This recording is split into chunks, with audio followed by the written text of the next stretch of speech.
ఎన్నికల కౌంటింగ్ కు count down మొదలైంది. అభ్యర్థుల గుండెల్లో రైళ్లు పరిగెడుతున్నాయి. గెలుపోటములపై ఎవరి లెక్కలు వారివైతే కొందరిని ఓటమి భయపెడుతోందట. ఇలాంటి తరుణంలో కడప జిల్లాలో నేతల చేతివాటం ఎవరిని గెలిపిస్తుంది, ఎవరిని ఓడిస్తుంది? సీఎం సొంత జిల్లాలో జరుగుతున్న చర్చ ఏంటి? Watch it. ఎన్నికల కౌంటింగ్ దగ్గర పడుతున్న కొద్దీ ఏపీలో ఉత్కంఠ మరింత పెరిగిపోయింది. ఇప్పటి వరకు ఎవరికి వారు వారి వారి అనుచరులు కాకి లెక్కలు వేసుకుంటూ విజయం మాదంటే మాదంటూ గట్టి ధీమాతో ఉన్నారు. అయినా వారిలో ఏదో తెలియని భయం, అంతర్మథనం కొనసాగుతున్నాయట. అయితే పోలింగ్ సరళిని చూస్తే మహిళలు, వృద్ధులు అధిక సంఖ్యలో ఓటింగ్ లో పాల్గొన్నారు. వీరితో పాటు యువకులు, బయటి ప్రాంతాల వారు, తటస్థులు కూడా ఈసారి ఓటు వేశారట. సీసీ కెమెరాలు, వెబ్కాస్టింగ్ నీడలో ఓటర్లు తమ ఓటు హక్కును వినియోగించుకున్నారు. ఓటర్ల అంతరంగం తెలియక అభ్యర్థులు టెన్షన్ నెలకొంది. కడప జిల్లాలో ఈసారి జరిగిన ఓటింగ్ సరళి అభ్యర్థుల్ని కలవరపెడుతోందట. ఉమ్మడి కడప జిల్లాలో 2024 ఎన్నికలు అభ్యర్థుల్ని కలవరపెడుతున్నాయి. ఎప్పుడూ జరిగిన విధంగా ఈసారి ఎన్నికల్లో ప్రజలు స్వచ్ఛందంగా ఓటింగ్ లో పాల్గొన్నారు. గతంలో కడప జిల్లాలోని చాలా గ్రామాల్లో ఓటు వేసుకోలేని పరిస్థితి ఉండేది. రాజకీయ ఆధిపత్యం, ఫ్యాక్షన్ ప్రభావంతో గతంలో కొన్ని గ్రామాల్లో ప్రజల ఓట్లు నాయకులే వేసుకునేవారు. రిగ్గింగ్, సైక్లింగ్, దొంగ ఓట్లు అభ్యర్థుల గెలుపోటములపైన ప్రభావాన్ని చూపేవి.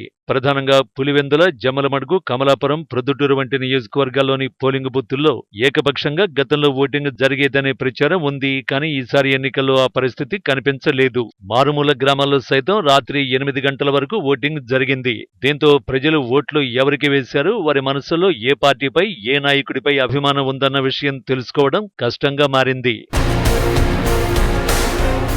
ప్రధానంగా వైఎస్ఆర్ కాంగ్రెస్ పార్టీ సంక్షేమ పథకాలపైనే ధీమాగా ఉండగా, తెలుగుదేశం పార్టీ మాత్రం ప్రభుత్వ వ్యతిరేకత, మేనిఫెస్టో, ఉద్యోగులు, యువత, తటస్థ ఓటర్లపైనే గట్టి నమ్మకంతో ఉంది. అంతేకాదు ఈసారి వైఎస్ షర్మిల ప్రభావం కూడా వైఎస్ఆర్సీపీపై ఉంటుందని నమ్మకంతో ఉన్నారట.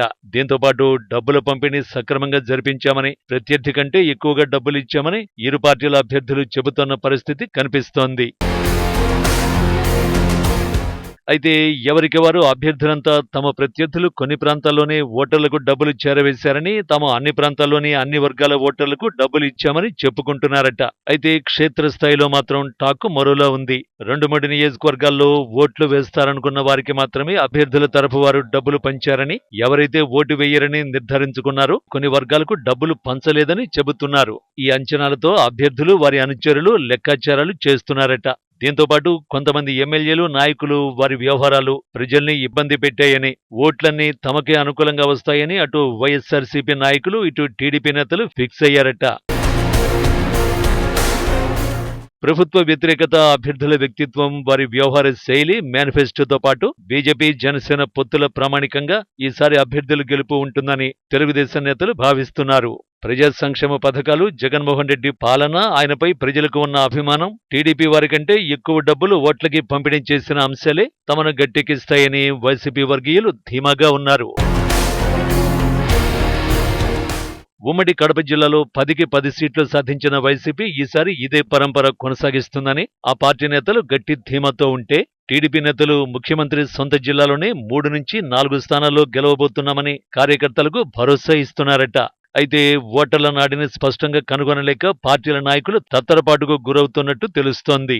ఎన్నికలు ముగిసిన అనంతరం పోలింగు బూతుల వారీగా పోలింగులో పాల్గొన్న వారి వివరాలు సేకరించిన స్థానిక నాయకులు, వారు ఏర్పాటు చేసుకున్న సర్వే సంస్థలు కూడా భిన్నమైన వాదనలు వినిపిస్తూ ఉండడం గమనార్హం.